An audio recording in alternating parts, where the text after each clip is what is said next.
હકી આવાજ ન્યૂઝમાં આપનું સ્વાગત છે। હું છું અજીઝ ઝુબેલવાલા। સમાચારમાં વાત કરીએ તો વડોદરાના સિટી પોલીસ સ્ટેશન ખાતે આજ રોજ પરશુરામ જયંતિ શોભાયાત્રાને લઈ અને કાશ્મીરના પહેલગામમાં થયેલ આતંકવાદી હુમલાને લઈ મહત્વપૂર્ણ બેઠક સાથે શાંતિ સમિતિની મિટિંગનું આયોજન કરવામાં આવ્યું હતું, જેમાં 5 પોલીસ સ્ટેશનના પીઆઈ શ્રી, ઉચ્ચ અધિકારી, ઝોન એસીપી સાહેબ તથા ડીસીપી સાહેબ, શાંતિ સમિતિના આગેવાનો, વિસ્તારના આગેવાનો, એફઓબી સભ્યો હાજર રહી શાંતિ સમિતિની બેઠકનું આયોજન કરવામાં આવ્યું હતું। સાથે પહેલગામમાં થયેલ હુમલાના જેટલા 28 જેટલા શહીદ થયેલાઓ માટે 2 મિનિટનું મૌન રાખી તેમના મોક્ષ માટે પ્રાર્થના કરવામાં આવી હતી। પરશુરામ જયંતિ નિમિત્તે કોઈ અનિચ્છનીય બનાવ ન બને અને શાંતિ ભાઈચારાથી તહેવાર ઉજવાય તેને લઈ ચર્ચાઓ કરવામાં આવી હતી। રિવોત રૂઝેબ અરબ આપણી સાથે જોડાયેલા રહે છે, આપણને સંરક્ષણ પૂરું પાડે છે, એ મહત્વનું છે। એક કાર્યક્રમ આવે છે, ધાર્મિક તહેવાર છે। દર વખતે આપણે અહીંયા એકત્ર થઈએ છીએ। હેતુ માત્ર એક જ છે કે આખા કાર્યક્રમમાં શાંતિ જળવાઈ રહે। ત્રણ લાસ્ટ લોકેશન અમદાવાદી પોળ રૂટ નાનો છે એઝ કમ્પેર ટુ ગણેશ સ્થાપના। મહત્વની બાબતોમાં સુમેળ જળવાઈ રહે। દરેક આગેવાનો પોતાના આયુર્વેદિક 4 રસ્તા, બાવામન, આપણા સિટી વિસ્તારમાં તો શાંતિથી આ યાત્રા પસાર થાય છે ને આપણે પણ કોઈ પણ તહેવાર હોય આવી રીતના ભાઈચારામાં આપણા શહેરમાં થવા જોઈએ, કેમ કે આપણા શહેરમાં શાંતિ જળવાઈ રહે અને લોકોને કામ ધંધાની પણ તકલીફ પડી જાય છે। આવું કોઈ માહોલ થઈ જાય છે તો કોઈ પણ તહેવાર હોય આપણે કોઈ પણ તહેવારમાં ભાઈચારા માટે આપણે આગળ આવવાનું।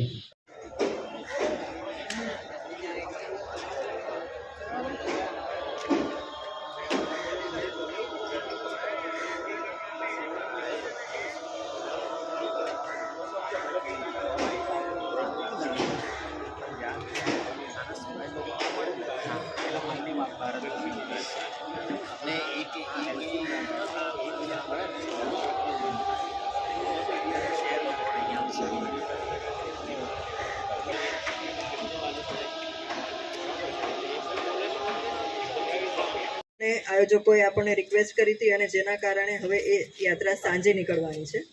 તો આપણો જે વિસ્તાર છે સિટી પોલીસ સ્ટેશનમાં પાણીગેટથી એન્ટર કરશે, માંડવી થઈ અને લહેરીપુરા થઈને આગળ જશે, એટલે આપણે પાણીગેટથી લહેરીપુરા સુધી આપણે આપણો રૂટ જોવાનું છે। અને બીજા બધા પોલીસ સ્ટેશનવાળાને અત્યારે એટલા માટે બોલાયા છે કે અગત્યનો તહેવાર બી છે અને પ્લસ હમણાં જે આતંકવાદી હુમલો થયો એમાં અલગ અલગ અફવાઓ, જેમ આપણે કીધું બેને કે ભાઈ અલગ અલગ અફવાઓ અલગ અલગ રીતે બધા કંઈક ને કંઈક વાતો કરી રાખે છે, તો એ વાતોમાં ન આવે એ બી આપણે એક સંદેશો લોકોને આપવાનો હતો। એટલે 2 હેતુથી આજે આપણે આ બોલાય છે। નહીં તો ફક્ત સિટીને જ્યાં લાગુ પડતું હતું નજીકમાં નજીક કુંભારવાડાને લાગુ પડતું, કારણ કે અડીને આવેલું છે પોલીસ સ્ટેશન, છતાં પણ આપણે ઝોનના લગભગ બધા પોલીસ સ્ટેશનની આપણે શાંતિ સમિતિની બેઠક આજે કરી લીધી છે, કરી રહ્યા તમને કરું 29 તારીખે પરશુરામ જયંતિ આવી રહી છે, જે યાત્રા જે છે એ દર વર્ષે પરંપરાગત રીતે નીકળે છે અને પાણીગેટ થઈ પછી માંડવી થઈને લહેરીપુરા થઈને આગળ જાય છે।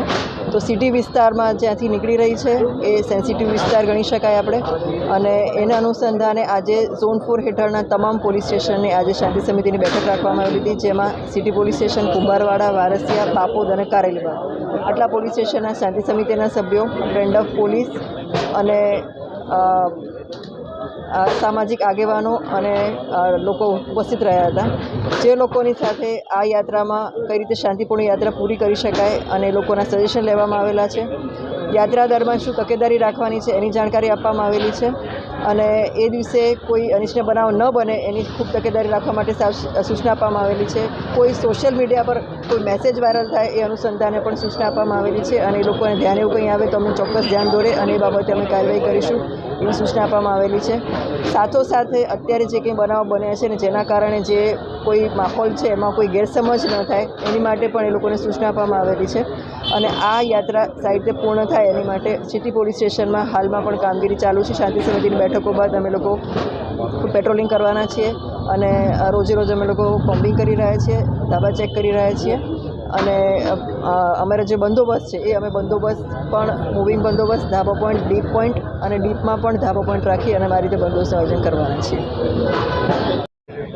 સિટી પોલીસ સ્ટેશનની અંદર શાંતિ સમિતિની મિટિંગ થઈ અને જોન ફોન પન્ના મોમાયા મેડમ એસીપી સાહેબ ભોજાણી સાહેબ અમને તમામ 6 પોલીસ સ્ટેશનના પીઆઈ પણ હાજર હતા અને વડોદરા શહેરના આગેવાનો પણ હાજર હતા, જે ગુડ્ડુભાઈ અને આરીફભાઈ મચ્છીપીટના આગેવાન ફિરોજભાઈ એવા ઘણા હિન્દુ મુસ્લિમ લોકો હાજર હતા. અને આ મિટિંગની અંદર અધિકારીઓએ શાંતિની અપીલ કરી છે અને તમામ મુસ્લિમ આગેવાનો પણ આ યાત્રાની અંદર જે પશુરા યાત્રા શૈલેષભાઈની આગેવાનીમાં થાય છે એ વાઘોડિયા રોડથી નીકળે છે અને અલગ અલગ વિસ્તારોમાં મુસ્લિમ આગેવાનો સ્વાગત કરતા હોય છે એમજી રોડ સુધી. અને કોઈ પણ તહેવાર હોય તો આવી રીતના ભાઈચારામાં થવા જોઈએ અને અમારા શહેરનું બહુ સારું વાતાવરણ અને ભાઈચારા કોમી એકતાનો માહોલ છે અને આ માહોલમાં અમારા તહેવાર થાય છે. હું હાજી દસ્તગીર શેખ ભોલું બાપુ મસ્તાનભાઈની દરગાહ.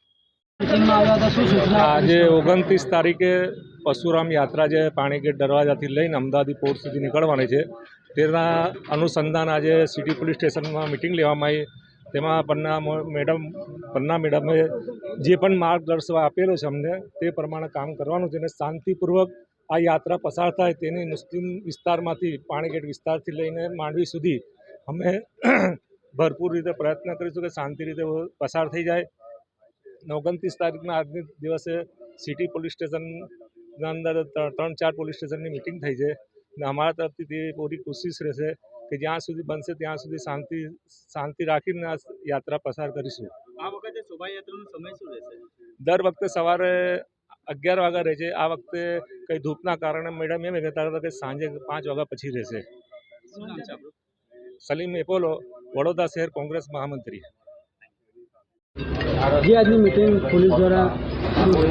આજે સિટી પોલીસ સ્ટેશનમાં પન્ના મોમાયા મેડમ દ્વારા ઝોન 4 દ્વારા 6 પોલીસ સ્ટેશનના પીઆઈ શ્રી અને એસીપી શ્રીઓને અને શાંતિ સમિતિના એફઓપીના મિત્રની મિટિંગ લેવામાં આવી હતી. જે 29 તારીખે પરશુરામ જયંતિ નીકળવાની છે પાણીગેટથી, એ પાણીગેટથી નીકળીને અમદાવાદી પોલ પુણાઈથી થશે.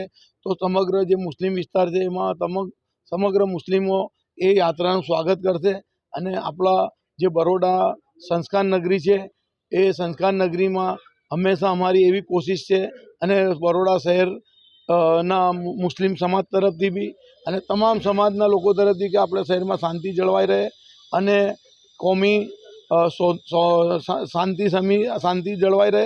અને જે આજે એક દુઃખની વાત બી છે કે ભાઈ જે 28 લોકો જે આતંકવાદી પ્રવૃત્તિમાં શહીદ થયા છે એમને અમે દિલસોજી પાઠવીએ છીએ અને એમના પરિવાર સાથે અમે દુઃખની લાગણી બી વ્યક્ત કરીએ છીએ. અને આ તહેવાર જે છે એ સારી રીતે શાંતિથી અને ભાઈચારાથી નિપટી જાય એવી અમારી આશા છે. Arif Malek, social worker.